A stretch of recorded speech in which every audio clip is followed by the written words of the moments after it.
Salut les Mancuniens, j'espère que vous vous portez bien les gars. Manchester United est éliminé de la FA Cup dès les huitièmes de finale de cette compétition-là. Manchester United abandonne son précieux sésame. United qui avait remporté ce trophée-là l'année dernière avec Erik ten Hag. Aujourd'hui contre Fulham, United a perdu au tir au but. Mais les gars, avant de commencer cette vidéo, j'aimerais donc particulièrement saluer la prestation XXL, je veux dire, de notre capitaine Bruno Fernandes. Bruno Fernandes, les gars, on aura beau le critiquer, on aura beau lui parler mal, c'est que sûr et certain, c'est que je pense que Bruno Fernandes est un joueur qui, autant de Papa Ferguson, aurait mérité de jouer. Et lui aussi, je pense que il aurait pu s'imposer là dans cette grande équipe de Manchester United lorsque ce club-là dominait outrageusement le championnat anglais et même faisait vraiment peur aux autres clubs dans la compétition de la Champions League. Donc les gars, on va essayer de revenir sur cette élimination-là, contre Fulham. Et puis les gars, donner bien sûr notre avis à la fin de cette vidéo. Alors les gars, pour commencer, comme vous le savez, nous allons d'abord dévoiler le 11 titulaire que a encore une fois aligné Ruben Amorim. Amorim, on le sait désormais, qu'il pleuve, qu'il neige, qu'il vente, peu importe ce qui va se passer du côté de Manchester United, cet entraîneur-là fera tout, mais alors là, il fera vraiment tout pour faire en sorte que les joueurs qu'il a à sa disposition feront le nécessaire pour être à l'aise avec son système de 3-4-3. Et pour revenir les gars dans les buts, on pouvait retrouver Andre Onana. Onana qui malheureusement pour son numéro 2 est blessé. Bayendir malheureusement je pense que il aurait pu nous faire du bien pendant cette séance de tir au but là. Mais bon, on va dire que la chance sourit aux audacieux et Manchester United n'a pas été audacieux pendant cette rencontre là. Pour les trois centraux, on pouvait bien sûr retrouver Maguire dans l'axe et puis les côtés emmenés par la vitesse de Ligt avec son anticipation et bien sûr le Euro qui lui aussi commence vraiment à enchaîner les matchs avec Manchester United et c'est vraiment les gars quelque chose de bien parce que on sait tous que c'est un joueur prometteur et il a vraiment l'avenir devant lui que ce soit à Manchester United ou même, bon, si l'avenir voudrait qu'il s'en aille, on sait que c'est un très très bon défenseur qui sera en première ligue. Pour le moment, il est avec Manchester et puis on s'en réjouit. Eh bien, au milieu de terrain, les gars, le double pivot, c'était bien sûr Manuel Ugarte, qui on l'a senti un peu en dedans, accompagné du capitaine, je veux dire capitaine courage aujourd'hui, Bruno Fernandes, et bien sûr les ailes, le côté gauche Dalot qui a fait une performance ça faisait très longtemps qu'on n'a pas vu cette performance là. De l'autre côté, on pouvait retrouver Mazraoui qui lui vraiment non seulement accuse l'accumulation des matchs, mais aussi les gars, c'est le carême le Ramadan a commencé et puis on l'a vraiment vu un peu bousculé avec les joueurs féroces qu'il y avait de l'autre côté contre Fulham. Et bien sûr l'attaque, bon, on a comment il s'appelle Amorim, voilà a aligné cette fois-ci Christian Eriksen pour essayer de faire jouer en 10. Malheureusement le résultat que cherchait à retrouver Amorim ne s'est pas fait voir. Eriksen n'a pas été pesant pendant cette titularisation là. En pointe, on peut retrouver son compatriote Rasmus Højlund qui lui enchaîne encore un énième match sans marquer de but avec Manchester United et qui plus est à domicile.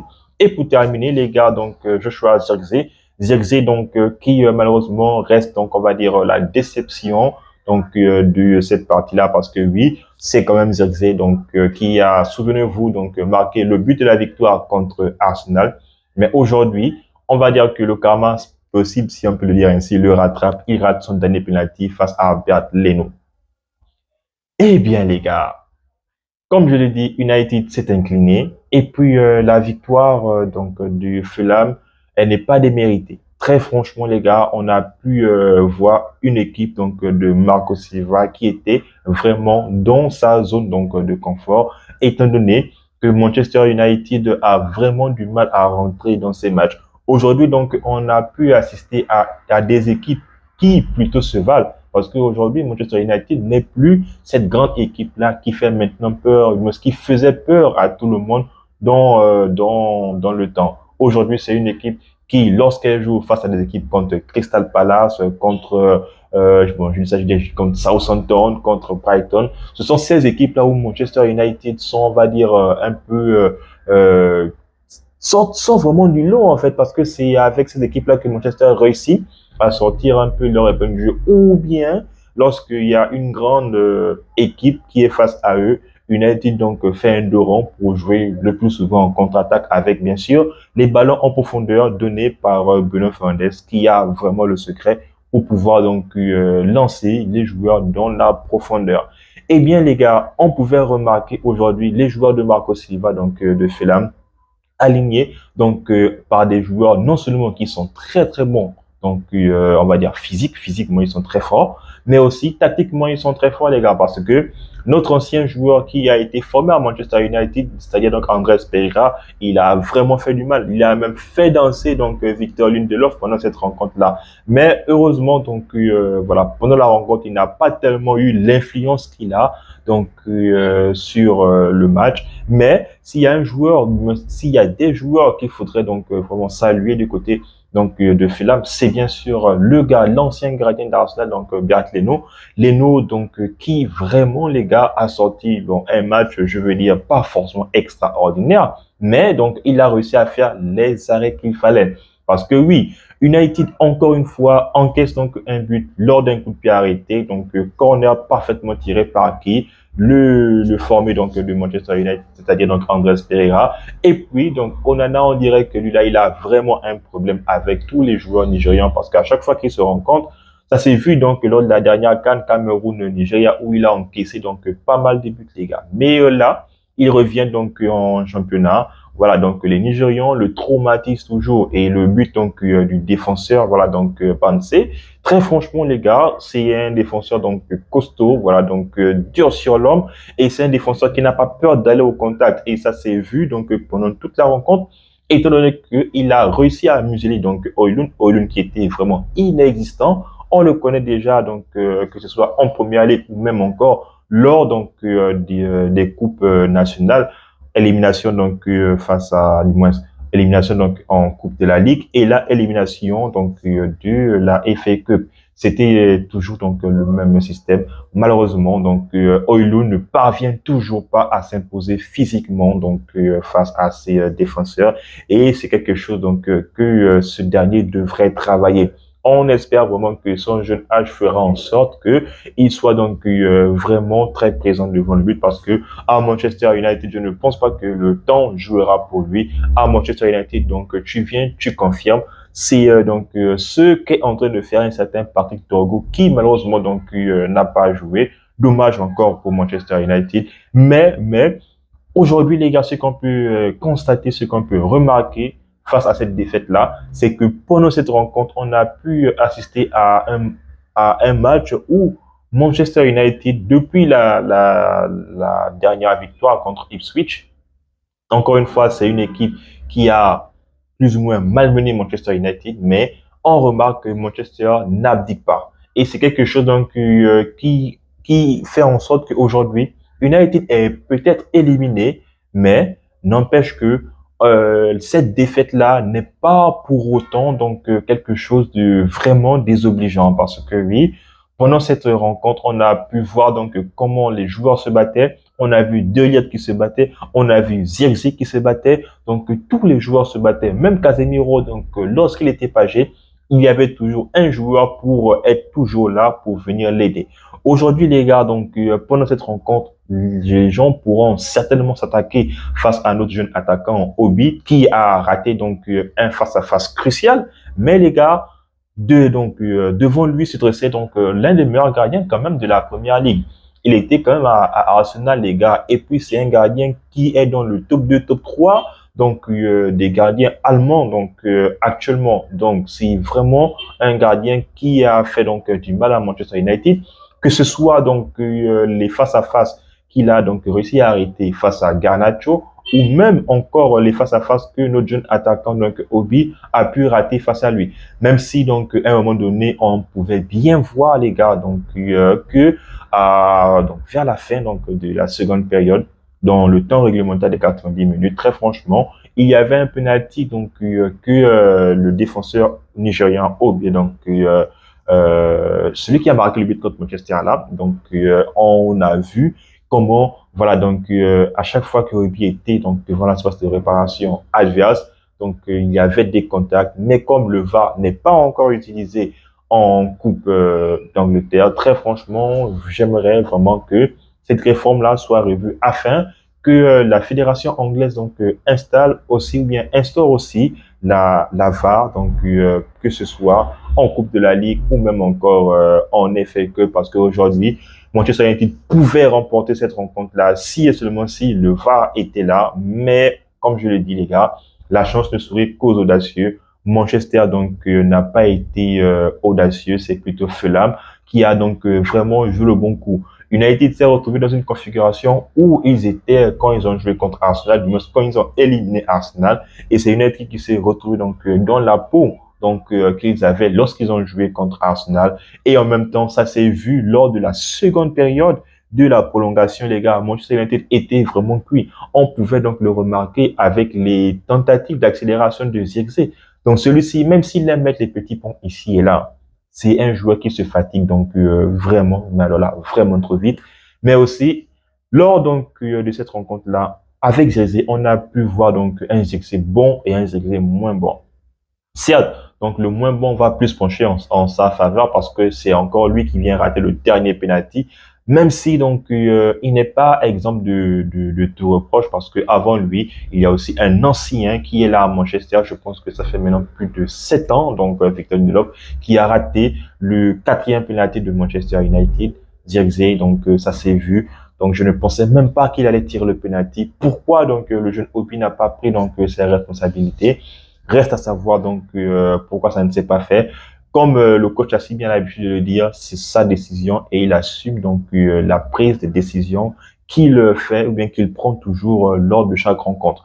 On a pu assister donc à une belle rentrée encore une fois de Alejandro Garnacho qui au fur et à mesure confirme que lui, c'est vraiment donc un joueur qui est très très fort lorsqu'il sort du banc parce que il a l'intensité avec sa vitesse et avec sa vivacité, il réussit tant bien que mal à bouleverser et vraiment donc à donner le fil à retordre à l'équipe adverse.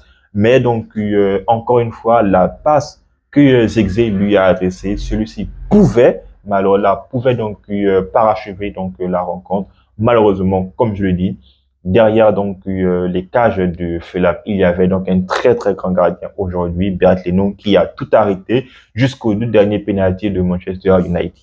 Donc les gars, c'est sur ce mot-là donc que s'achève cette vidéo. Du moins donc pour le débrief donc de Manchester United contre Fulham après donc leur élimination. Donc le précieux de Manchester United donc s'envole. Il ne va rester dorénavant que la Ligue Europa. Manchester va jouer la Ligue Europa donc jeudi face à la Real Sociedad qui s'est fait donc éclater face au Barça 4-0. Mais les gars, ne nous emballons pas. Donc le Barça aujourd'hui, ce n'est plus le même Barça qu'on a éliminé donc il y a 2 ans. Donc c'est un autre Barça et donc voilà, la Real Sociedad a perdu 4-0. Manchester jouera jeudi contre eux. Ensuite après ça, on va encore affronter Arsenal et donc nos joueurs vraiment phares ne sont pas là. La preuve en est qu'aujourd'hui, tout le monde de Manchester United donc a joué à l'exception de 2 joueurs donc qui n'ont pas joué, que ce soit Casemiro, que ce soit Garnacho, que ce soit Even, que ce soit Lindelof ou même encore le dernier donc Obi, donc l'attaquant. Tous ont joué, seuls 2 joueurs donc un autre gardien, donc un jeune gardien donc de Manchester de l'académie qui a donc qui n'a pas disputé la moindre minute pendant cette rencontre là. Donc, toutes mes félicitations encore une fois au bourreau de Manchester United d'aujourd'hui, c'est-à-dire à Fulham, qui a donc parfaitement joué le coup en éliminant un de ses adversaires où Fulham a vraiment du mal à terminer les rencontres parce que on se souvient à chaque fois que United joue contre Fulham, c'est toujours un match qui se termine vraiment donc en échauffourée, surtout dans les dernières minutes. Et puis les gars, comme je l'ai dit, on va passer donc sur des tops et des flops donc de cette rencontre-là. Donc, bien sûr, pour le top, donc, même si Manchester a été éliminé, je me mettrai donc encore une fois le joueur qui a vraiment donc qui pour moi les gars m'a vraiment épaté, m'a vraiment époustouflé. C'est bien sûr donc notre joueur Bruno Fernandes est capitaine. Très franchement, son attitude, même si les gars donc Roy Keane se permet de dire que ce n'est pas un capitaine, ce n'est pas quelqu'un qui a l'âme de jouer donc pour Manchester United. Donc, je pense vraiment que ces paroles-là doivent être revues parce que qu'il pleuve, qu'il neige, qu'il vente, encore une fois, les gars, Bruno Fernandes reste, depuis qu'il est arrivé à Manchester United, l'un des meilleurs joueurs de Manchester. Malheureusement, donc, peu importe ce qu'il fera, il sera toujours critiqué. Le plus important, c'est que lui, il se concentre donc à ce qu'il fait sur le terrain. Et bien sûr, donc, le top 2, je dirais, c'est bien sûr Bernd Leno, qui a donc fait lui aussi un très grand match de la part du moins donc devant tous toutes les actions voilà que il a réussi donc à annihiler de la part de Manchester United. Et le troisième donc c'est encore un joueur de Fulham, c'est bien sûr donc Bassi. Donc j'espère que je prononce bien son prénom, donc le défenseur de Fulham, le buteur donc de Fulham aujourd'hui. Donc lorsque United a encaissé le premier but. Et puis les gars donc bonne chance à eux. Donc il faut féliciter les vainqueurs. Il devait forcément y avoir un vainqueur et un vaincu. Le vaincu, ça a été Manchester United. On espère vraiment que l'équipe de Ruben Amorim grandira au vu donc de la saison qui s'annonce vraiment, là, vraiment plus que compliquée, étant donné que voilà donc les matchs s'enchaînent et derrière les plumes ne font qu'être laissées. Donc les gars, c'est sur ces mots que s'achève donc cette vidéo-là, cette fois-ci pour de bon. Donc si vous avez aimé donc la vidéo, n'hésitez pas à me le dire en commentaire. Sinon les gars, bah on s'abonne, on reste en santé. Manchester United nous donne vraiment des maux de tête, mais bon, que faire, c'est notre équipe préférée. On est là, on reste toujours confiant.